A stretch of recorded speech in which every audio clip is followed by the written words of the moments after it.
E agora é hora da gente falar de um assunto que é muito importante para a cidade de São Paulo, o estado de São Paulo, mas não só para São Paulo, para o país inteiro. Tem coisas parecidas em outras cidades, em outras capitais, né? Exatamente. Vamos falar sobre a Cracolândia, Felipe Bueno? Cracolândia que tem sido, né, na cidade de São Paulo, na capital, e a gente sabe que muita gente vem aqui para São Paulo para turismo de negócios também, não só para passear, mas para fazer negócio, e é um fantasma que assusta a cidade há décadas. Está conosco aqui na TMC, o vice-governador do estado de São Paulo, Felício Ramute, que vai conversar conosco sobre esse e outros assuntos. Vice-governador, muito bom dia, como vai? Tudo bem? Opa, a gente está sem o som. Agora sim, vamos lá. Pois não. Bom dia, Felipe, bom dia. Bom dia, Felipe, bom dia, Joana. Um prazer poder falar com a audiência do TMC 360, contar um pouco desse trabalho de 2 anos, quase 3 anos, na verdade, do nosso governo do estado de São Paulo, em parceria com a prefeitura, e que levou ao fim da Cracolândia aqui na cidade de São Paulo. A gente pode dizer, então, que a Cracolândia acabou? Sem dúvida, Joana. Na verdade, o que nós tínhamos lá ia muito além de um problema social. Era um retrato do poder público ausente. E nós resolvemos agir num problema de 30 anos que parecia impossível de ser resolvido. Aí a gente optou por enfrentar esse problema sem slogan, sem espetáculo midiático, usando as leis, claro, e respeitando as pessoas, dividindo e identificando os usuários e atuando duro contra o crime organizado. Essa foi a fórmula que fez com que, ao longo desses 2 anos e meio, já que em maio houve o esvaziamento completo da cena aberta de uso, conhecida como Cracolândia, ali da Rua dos Protestantes, e por 6 meses nós continuamos fazendo esse acompanhamento. E hoje a gente tem a segurança e a convicção para dizer que, de fato, não só ela acabou, como ela não voltará a existir na nossa gestão, porque a atuação continua, uma política que a gente inclui a política social, de saúde, política pública de habitação e de segurança pública. Eu sou o responsável por coordenar esses trabalhos desde janeiro de 2023. Foi uma missão que o governador Tarcísio me deu e a gente faz essa atuação conjunta, governo do estado e prefeitura. Agora, vice-governador, o ex-prefeito João Dória, um dia, né, em rede nacional, falou que a Cracolândia tinha acabado, né, e por maior respeito que nós tenhamos por ele, ele queimou a língua, porque a Cracolândia, além de ser um local, ela é uma ideia, né? Ela é um estado que São Paulo tem, e não só naquela região da Rua dos Protestantes, mas nós podemos enumerar aqui vários endereços na Zona Oeste, na Zona Sul e tudo mais. Então, na verdade, a Cracolândia acaba, mas o crack continua sendo um grande problema. E a gente que anda pelo centro de São Paulo, a gente vê 2 aqui, 3 ali, 10 aqui e assim por diante. Então, eu pergunto, qual que se essa situação for consolidada, e nós torcemos para que seja, qual que é o passo adiante, né? Porque uma coisa é acabar com a Cracolândia, né? Ou com as Cracolândias, né? A mais chamativa é essa, daquele triângulo na Rua dos Protestantes, que era uma imagem que todo mundo repostava nos sites, nas redes sociais, né? Aquela coisa escandalosa. Mas e aí? O que vem depois? A questão do crack e das pessoas que têm esse problema de saúde pública, né? Que é sério. Felipe, você está corretíssimo, né? A Cracolândia era um local onde a gente tinha o consumo e o comércio de drogas a céu aberto, sem a atuação do poder público. O poder público tinha que pedir autorização para o crime para poder entrar naquele quadrilátero que já teve vários endereços, Rua Helvétia, Praça Princesa Isabel, Rua dos Gusmões e, por fim, na Rua dos Protestantes. Essa cena pode ter certeza que deixou de existir. Existem outras pequenas concentrações, inclusive já conhecidas anteriormente ao fim da Cracolândia. Às vezes algumas pessoas querem associar, por exemplo, a situação lá na Roberto Marinho ou ali no CEAGESP, onde a gente ainda tem, infelizmente, o consumo de drogas, né, com a extinção da cena aberta de uso da Rua dos Protestantes, essa sim conhecida como Cracolândia. Também há uma confusão de parte da população e da imprensa em relação aos moradores em situação de rua. É uma população diferente que merece um outro tipo de atendimento e acolhimento. Eles normalmente se unem para garantir sua segurança, eles se unem para reciclar materiais que eles arrecadam durante o dia. Via de regra, eles são também dependentes de drogas lícitas, como o álcool, né? E também, eventualmente, podem fazer uso do crack. E a gente continua combatendo as drogas, não só na região central, mas como todo o estado de São Paulo. Mas eu também poderia voltar a dizer aqui das mazelas da nossa legislação, das dificuldades que nós temos de controlar as nossas fronteiras na entrada das drogas, de seguir o caminho do dinheiro, e aí o Ministério Público foi fundamental aqui também no trabalho da Cracolândia, com a Operação Saúde e Dignidade. São 40 prédios que hoje estão lacrados, que pertenciam ao crime organizado. A questão da favela do Moinho, que foi fundamental também para a extinção da Cracolândia, ali da Rua dos Protestantes, onde a gente ofereceu uma nova qualidade de vida para aqueles moradores, aquelas pessoas, a grande maioria, gente do bem que morava ali e que agora tem a oportunidade de ter uma nova vida na sua casa própria. E, claro, prendemos ali o Léo do Moinho. 1.500 presos traficantes ao longo desse projeto. 63% a menos de roubo hoje na região central. O combate às drogas é uma missão do nosso governo e deve continuar para que a gente continue batendo recordes de apreensão, inclusive no estado de São Paulo. Os indicadores são todos positivos em relação ao volume de apreensão e ao volume de criminosos presos. Mas nós temos uma legislação infelizmente muito fraca, que permite uma reincidência. E tem um outro detalhe que eu não costumo falar, mas é a questão da receptação. É comum a gente ter, por exemplo, roubo de celular, que imediatamente são levados à mão dos receptadores, que trocam aquilo para o dinheiro, e muitos daquele recurso acabam indo também para a questão das drogas.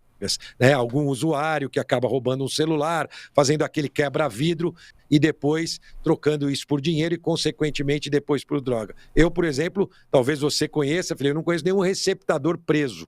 Eles normalmente ficam horas presos, né? Ou no máximo alguns dias, e logo no dia seguinte já estão no mesmo lugar fazendo, por exemplo, a receptação de celulares roubados. Então a gente precisa continuar esse combate. É importante que a gente endureça a legislação contra o crime para que a gente possa, no futuro, ter um estado de São Paulo e o nosso país, na verdade, com uma situação de drogas muito melhor do que o que a gente convive hoje. E vice-governador, o senhor puxa um ponto muito interessante quando fala de seguir o dinheiro, né, de sair do micro para o macro, né, follow the money, né, aquela expressão famosa. E quando o senhor fala em méritos do Ministério Público, acho que cabe aqui a gente também falar dos méritos ou das limitações da Polícia Federal. E saindo do micro para o macro, né, então acho que cabe aqui a gente falar um pouquinho desse projeto antifacção, que tem a mão do governo, naturalmente, diretamente do governo do estado de São Paulo. O senhor, obviamente, responde, claro, aquilo que estiver ao seu alcance, né? Por favor, não se sinta aqui obrigado a responder, mas do ponto de vista do senhor, por que tantas idas e vindas? Por que 4 textos, de repente um quinto, e um lado que estava apressado resolveu ficar mais lento? O que o senhor pode dizer acerca disso, vice-governador? Claro, Felipe. Lá atrás a gente viu um pouquinho do projeto do ministro Lewandowski, que fez uma afirmação, na minha opinião, bastante equivocada, que a justiça solta porque a polícia prende mal, né? Depois ele voltou atrás, mas também depois ele voltou atrás de ter voltado atrás, e era um projeto bastante burocrático, feito por quem não está no dia a dia do combate ao crime. O nosso secretário Derrite, então, vai a Brasília e apresenta um projeto que deve ser, sim, discutido, e que no início talvez tinha um equívoco, aliás, talvez não, com certeza tinha um equívoco, porque ele não deixava claro a atuação em relação à Polícia Federal, submetendo a Polícia Federal à atuação, ou melhor, à autorização dos governos estaduais.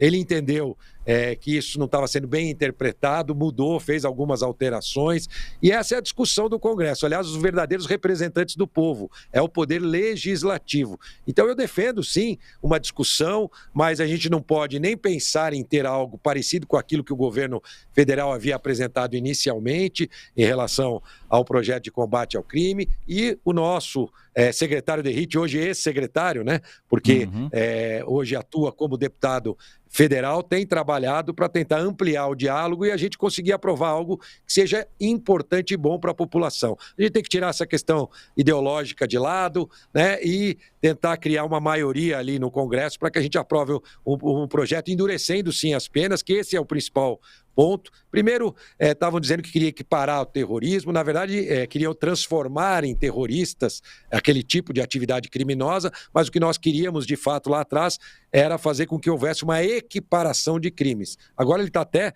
o crime, a gente tem penas ainda mais duras também, a questão também da progressão do regime, com 70% da pena, ao invés de 30% da pena, acho que tudo isso é muito importante e deve sim ser negociado pelos verdadeiros representantes do povo. Não se trata de um projeto, deixar claro, do governo do Estado de São Paulo, mas sim do deputado federal de RIT, que também era nosso secretário aqui e agora tem por missão negociar para que a gente tenha um texto que atenda às expectativas da população, que não aguenta mais, Felipe. A população não aguenta mais a questão do crime organizado. E a gente tem, infelizmente, uma postura do atual governo federal sempre ao lado do crime. Eu falei da favela do Moinho. O presidente Lula, por exemplo, estava na favela do Moinho ao lado do tráfico, ali, num palanque montado com a cunhada do Léo do Moinho, que depois foi presa porque estava ameaçando a população do Moinho que estava recebendo casa, pedindo dinheiro para que a população pudesse sair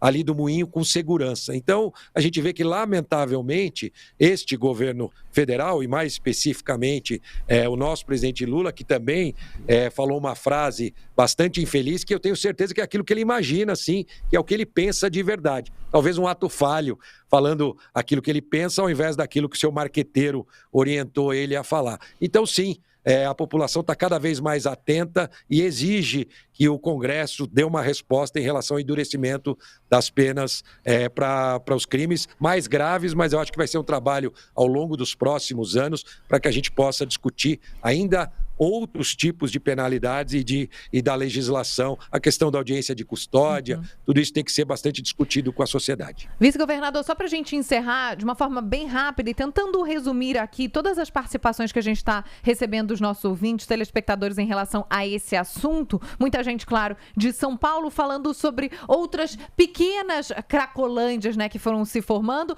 O vice-governador já falou sobre isso, mas existe aí, claro que se houve aí uma desmobilização daquele crime organizado, aquela espinha dorsal que mantinha a Cracolândia onde ela era, o trabalho ele precisa ser feito, precisa ser contínuo para que não volte, porque ainda tem usuários de drogas espalhados, moradores de rua, toda essa questão complexa que o vice-governador disse. Então, a gente ainda vai continuar vendo, mas vai existir um trabalho contínuo nesse sentido para que esses pequenos grupos de usuários de drogas não se mobilizem em grupos maiores e continuem sendo desmobilizados?